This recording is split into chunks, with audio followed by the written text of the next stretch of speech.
The Kalmar Union or Union of Kalmaris was a state that brought together the Scandinavian nations from 1397 to 1523. It was a personal union that joined under a single monarch the three kingdoms of Denmark, Sweden, and Norway, together with Norway's overseas dependencies. The union was not quite continuous, there were several short interruptions. Legally the countries remained separate sovereign states, but with their domestic and foreign policies being directed by a common monarch. One main impetus for its formation was to block German expansion northward into the Baltic region. The main reason for its failure to survive was the perpetual struggle between the monarch, who wanted a strong unified state, and the Swedish and Danish nobility, which did not. Diverging interests gave rise to a conflict that would hamper the Union in several intervals from the 1430s until its definitive breakup in 1523, when Gustav Vasa became King of Sweden. Norway continued to remain a part of the realm of Denmark-Norway under the Oldenburg dynasty for nearly 3 centuries until its dissolution in 1814. In 1397, the land area of the Union was as large as 3 million square kilometers under the rule of Margaret I of Denmark. Inception. The Union was the work of Scandinavian aristocracy wishing to counter the influence of the Hanseatic League. Margaret, a daughter of King Valdemar IV of Denmark, married King Håkon VI of Norway and Sweden, who was the son of King Magnus IV of Sweden, Norway and Scania. Margaret succeeded in having her son Olav recognized as heir to the throne of Denmark. In 1376 Olav inherited the crown of Denmark from his maternal grandfather as King Olaf III, with his mother as guardian. When Håkon VI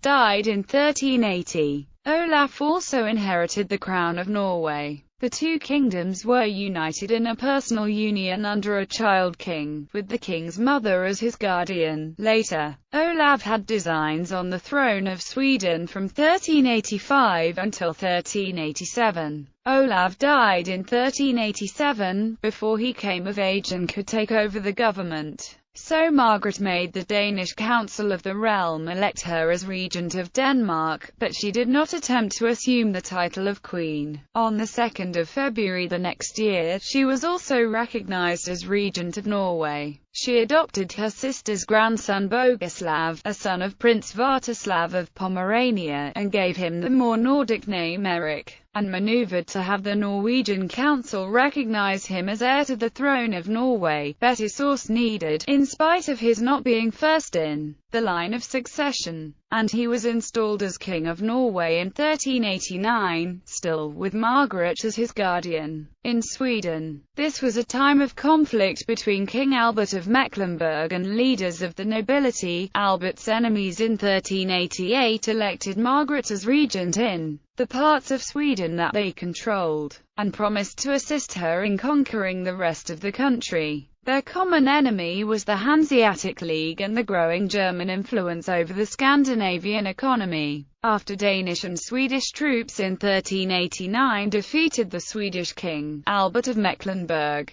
and he subsequently failed to pay the required tribute of 60,000 silver marks within 3 years after his release, Betisauce needed. Her position in Sweden was secured. The three Nordic kingdoms were united under a common regent, and Margaret promised to protect the political influence and privileges of the nobility under the Union. Her grandnephew Erik, already King of Norway since 1389, succeeded to the thrones of Denmark and Sweden in 1396. The Nordic Union was established on 17 June 1397 by the Treaty of Kalmar, signed in the Swedish castle of Kalmar on Sweden's southeast coast, which in medieval times was close to the Danish border. The treaty stipulated an eternal union of the three realms under one king, who was to be chosen among the sons of the deceased king. They were to be governed separately, together with the respective councils, and according to their ancient laws, but foreign policy was to be conducted by the king. It has been doubted that several of the signatories were present, and it has been argued that the treaty was only a draft document. It appears that the treaty was never ratified by constitutional bodies of the three kingdoms. The short-term effects of the treaty were achieved anyway, independently of whether the treaty was binding or not, because the stipulations as to day-to-day governmental operations were mostly matters which were in the power of the king to decide. Moreover, until Erik was deposed in the late 1430s, he made decisions as to each of the kingdoms in accordance with the treaty intentions. Long-term stipulations, such as what should happen when the monarch ceases to reign and a new monarch succeeds, were not among those achieved without problems, as subsequent events show during the next 130 years.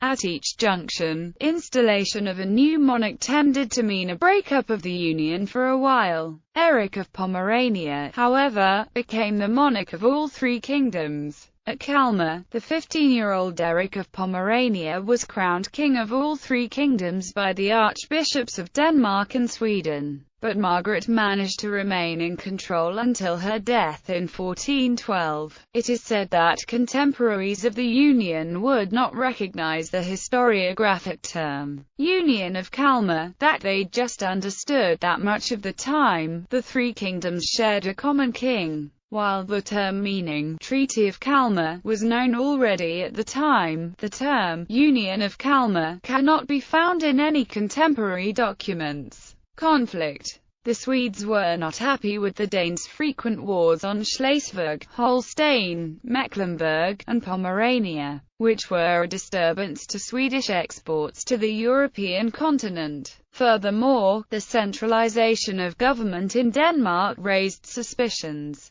The Swedish Privy Council wanted to retain a fair degree of self-government. The unity of the Union eroded after the Danish defeat against the German Hanseatic League in the 1430s, even to the point of armed rebellion, leading to the expulsion of Danish forces from Sweden. Erik was deposed as the Union king and was succeeded by his nephew, the childless Christopher of Bavaria. In the power vacuum that arose following Christopher's death, Sweden elected Charles VIII king with the intent to re-establish the Union under a Swedish king. Charles was elected King of Norway in the following year, but the Counts of Holstein were more influential than the Swedes and the Norwegians together, and made the Danish Privy Council appoint Christian I of Oldenburg as king. During the next 7 decades, struggle for power and the wars between Sweden and Denmark would dominate the Union. After the briefly successful reconquest of Sweden by Christian II and the subsequent Stockholm bloodbath in 1520, the Swedes rose in another rebellion which ousted the Danish forces again in 1521, though Stockholm did not surrender until the summer of 1523. While independence was being reclaimed, the election of King Gustav of the Vasa at Strängnäs on 6 June 1523 has been seen as a declaration of independence, and as the de facto end of a union that had lost all long-term support in Sweden. On that date, Gustav Vasa was hailed as king, though he was not crowned until 1528.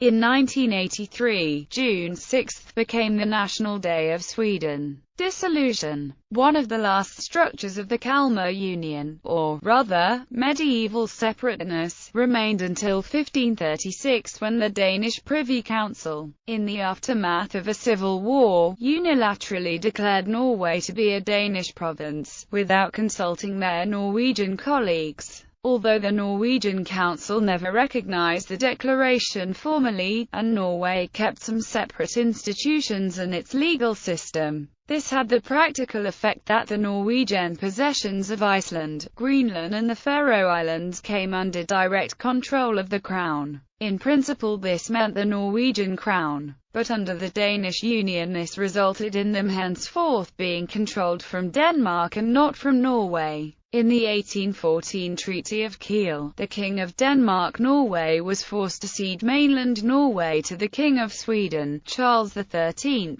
Norway, led by the Viceroy Prince Christian Frederick, objected to the terms of the treaty. A constitutional assembly declared Norwegian independence, adopted a liberal constitution, and elected Christian Frederick king. After a brief war with Sweden, the peace terms of the Convention of Moss recognized Norwegian independence, but forced Norway to accept a personal union with Sweden. In the middle of the 19th century, many intellectuals joined the Scandinavist movement, which promoted closer contacts between the three countries. At the time, the union between Sweden and Norway under one monarch, together with the fact that King Frederick VII of Denmark had no male heir, gave rise to the idea of reuniting the countries of the Kalmar Union, except for Finland, which was annexed by the Russian Empire in 1809 to 1917. In 1953 to 1955, the former territories of the Kalmar Union, Denmark, Finland, Iceland, Norway, and Sweden, formed the Nordic Council, a discussion forum for members of the parliaments. In addition, two important treaties were agreed in 1955. First, the Nordic countries were formed as a passport-free zone, which was somewhat similar to modern-day Schengen Treaty. Also, citizens of the Nordic countries were allowed to live and work in any member state without limitation. These treaties still exist, but their importance has waned due to the EU, EEA and Schengen. The background for the treaties was Sweden's need of labor for her fast-growing industry in the 1950s.